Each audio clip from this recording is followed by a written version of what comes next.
Hello. Hey, Tom Gimbel. Andy, is that you? It is Andy Chase from The Hawk. What's up, my friend? AC, how's it going? We're doing good, man. Long time no speak.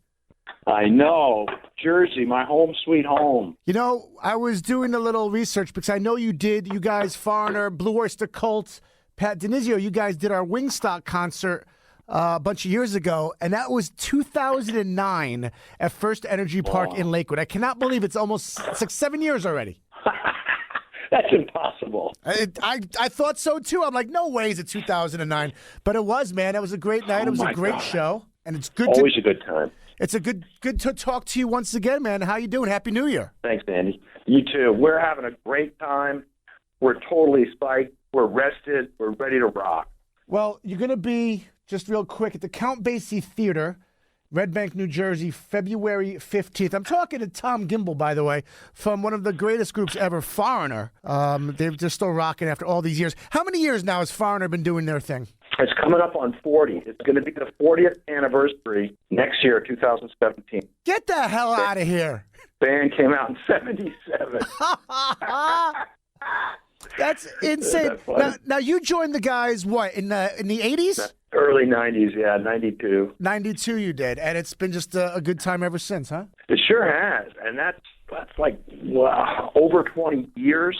It's just insane, but it's really, really high-quality music, so it's gone by quickly, not to mention the quality of the band, the organization the way Mick Jones runs it. Tom Gimbel of Foreigner, of course. I want to ask you a couple questions, my friend. Now, Foreigner's been doing this almost 40 years. You've been doing this with them since early 90s, but you've been around a long time before that. Still doing the road, still on tour. Is that still fun for you? Is it more work? Is it, crap, I got to go out again? Like, how do you keep that still exciting, man? We're lucky because we have a bunch of comedians in our band. Nice. There's a lot of laughter, a lot of joking around. So it's not something that is dread. You know, I genuinely like guys. Really good people, fun people. Mick Jones, absolute brilliant. He's like an international treasure. Mm-hmm. So a chance to hang out with people like that, I look forward to it. And on the musical side, I'm totally looking forward to playing with these guys. Just fantastic collection of musicians.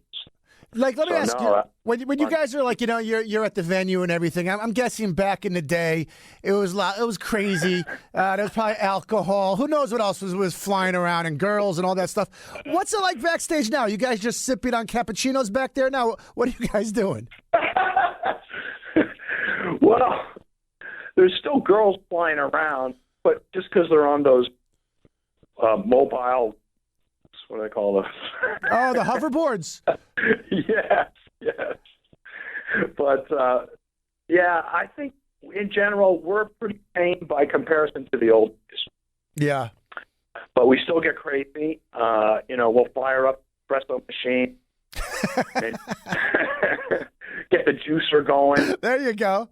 NutriBlend. You got kale back there. You got quinoa. Yeah, you're eating granola. You're just having a good time. Yeah, it's pretty out of control. But I take that energy and I go play golf. It's fun. Get outside. And I like to walk. Okay. Playing golf.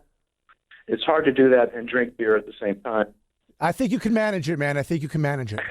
Just one of those beer hats with a straw. There you go. Exactly.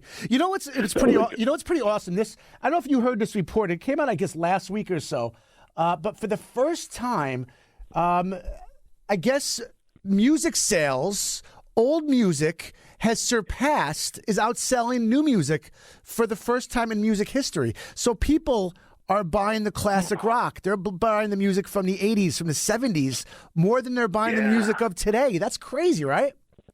It's a real indication of the quality of the music being made in those days.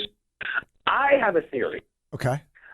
In those days, they had record companies, and the only way you could make a record was to get signed by a record deal. Right. So in those days, record companies had guys that went around and looked for the best band, and only the very, very best bands got to a record deal and go in and make albums. Sure. So I believe that's part of the reason they really combed the earth looking for the best talent, and that's who made the records. Also, in those days, there were multiple records deals where they would cultivate an artist and really help them grow and work with them. But it didn't always help. I remember when I was working with Aerosmith, they had a new album, and the record company said, no, throw it out, do another one. Right.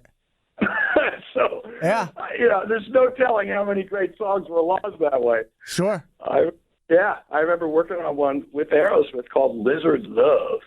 Oh, man, I can imagine. I think it might have come out later. I put some saxophone on there. It was fun. Oh, man. Record company said no. I'm talking to Tom Gimbel, of course, from Foreigner. They're going to be at the Count Basie Theater in February 15th. And are you guys still pumping out some new music? Are you guys in the studio at all? Or are you just kind of just playing the hits? We're doing lots of different things. We did an album, I think it was last year, called The Best of Foreigner 4 and More. Okay. So that was a situation where we took a lot of the great songs from Foreigner 4 and played them live, which we hadn't done before. That was pretty cool. Mm-hmm. And so those kind of projects where we will find hidden gems in the catalog. Yeah. And we're going to play acoustic on some of these shows, and I'm going to try and talk Nick into doing Star Rider. Yeah, that'd be really good, man. That'd be awesome. He sings. Yeah, he sings so well. He's on a lot of the albums. He sang lead on that on the album. Sure. He sang lead on I've Waited So Long and Modern Day. I don't know if people know that Mick Jones is quite an accomplished singer. He did a solo album. His songwriting, of course, everybody knows about.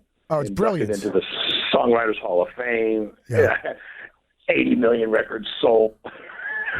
Yeah. You know the songs are good at that point. Let me ask you. He's singing better than ever. Let me ask you a question regarding like new music. Like, how does it feel like as a classic rock artist? You've been doing the shows here, like you said, you've been performing for all these years. What is it like? And it happens at every show, whether it be a Bruce show, whether it be even at a Kiss show, or it could be a Billy Joel song. When a song comes on that's off of a newer album or a new song that you guys just released, you just played it for one of the first times, and the crowd goes to the bathroom. They go get the beer, and in a sense, they just want to hear the hits. How do you guys handle that? Does it affect you? Does it not affect you? Do you know it just kind of goes with the territory that they want to hear the hits, and that's what it is? How does that affect you guys?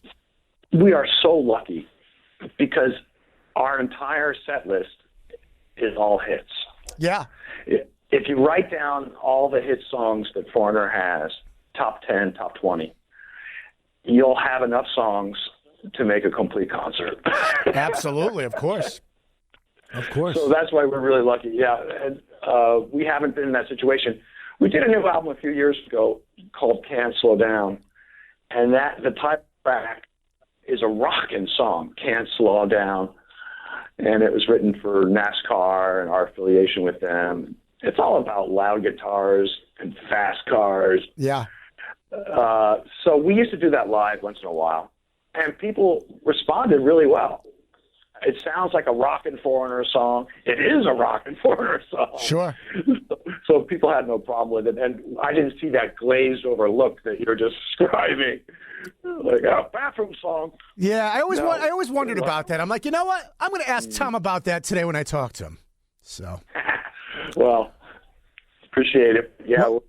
I don't see that happening in our shows. Well, good for you. I'm happy. Me too. But that's awesome, man. So listen, man, all the best. Like I said, you guys, Foreigner, you're going to be over at the Count Basie Theater on February 15th in Red Bank. You can check you guys out, foreigneronline.com. Tour dates, media, news. You could buy stuff. You could read stuff. You could listen to stuff. All the Foreigner stuff is right there. It's the only official Foreigner website. So it's easy to find. Absolutely, man. But absolutely, I will check you out online. Did we cover anything? Is there anything else you need me to ask you? No, it's just about all the good memories in New Jersey, growing up there, going to the Jersey Shore. Yeah, man. Real special memories that I hold near and dear to my heart. We were talking about golf, and I was saying I used to play in some tournaments, and in order to keep my mind from wandering about the tournament, if you start thinking, oh, I could shoot 2 under, I could win the tournament, as soon as you think like that, you're in big trouble. Mm-hmm. So I would try to do things to keep my mind off of the golf, and I literally used to go in my memory back to those days in the summer and feel that sand. Isn't that the best? Jersey Shore on your toes. The saltwater air, the boardwalk. Yeah. You hear the rides in the background and the kids and all that, and even just the music playing from all the shops. It's a great atmosphere. Yeah, the fencing. You know what I mean? The fencing in the dunes. Yep. You can just picture it. It's all woven together in this magnificent memory. Puts a big smile on your face, usually. Well, you guys got to get your asses back down to the Jersey Shore more often. What do you say about that? I'd love to. We're on our way there right now. We'll be there next week. That's right, man. February 1st is on Monday, so you're going to be here. You guys are going to be here in just a couple weeks. That's right. Yeah, totally. Awesome, man. Well, Tom, it's been a pleasure talking to you guys. Give our best to Mick and Kelly and everybody over in the band, and maybe we'll get you guys in studio one time when you guys have some time down here in Jersey. All right? We'd be delighted. It's fun. We'll come in with a couple acoustic guitars and wreak all sorts of havoc. Let's make that happen, man. Our listeners would love that, and it would definitely be a good time. Sounds good to me. All right, Tom, we'll see you guys at the Count Basie Theater on February 15th, foreigneronline.com. Tom Gimbel of Foreigner. It's been an absolute pleasure, my friend. Thanks, Andy. Great talking to you.